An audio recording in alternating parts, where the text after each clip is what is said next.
My family had a trapper friend in the Oakanogan, an old man that trapped further west and higher up in the mountains because he went after winter fur that was white like fox and ermine because it was worth more money. And he'd come down every spring into March last week on his way down to into the railroad line because there was a logging camp at that line's end, and he'd go party with the boys and drink with them because he didn't trap summer furs. So he came in. It was customary. He'd stop every spring. And unfortunately these cryptid things were present at the time. Now what my grandfather and father described as looks on these things, they looked like humans, mostly. They were definitely Gugway, but I think there might have been some like sun-faced people mixed in, because Dad described, and Grandpa too, described them as both having salmon-colored faces and black faces. So I would suggest, two different humanoid species. And then there were two other types with them: a mountain booger and a Tujanasqua. There were 4 mountain booger with them. And when I asked Uncle Ong about what he thought of that mix of things together, he said it impressed him as a cooperative hunting party from different groups, and that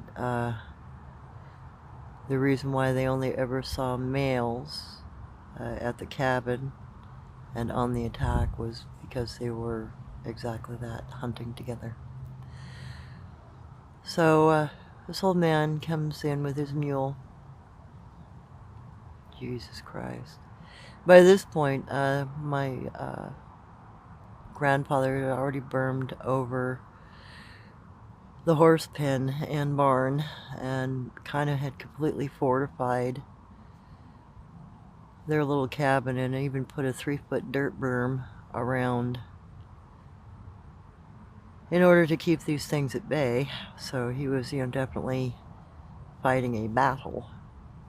And they'd altered from using a door to using a ladder through a hole in the roof.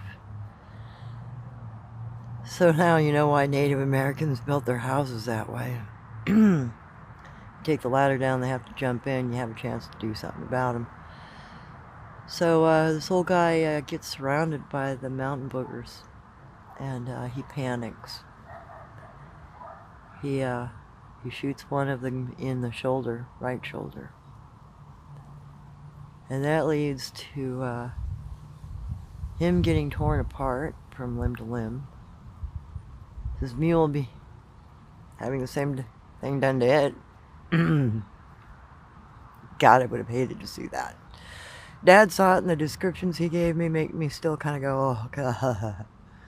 So anyway,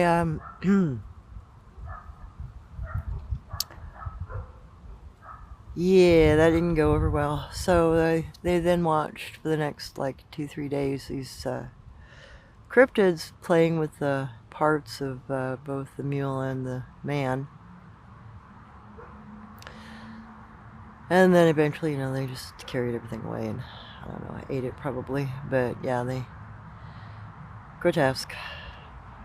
So yeah, some of these things are incredibly dangerous, and be very aware of that. Don't take risks. It's really stupid.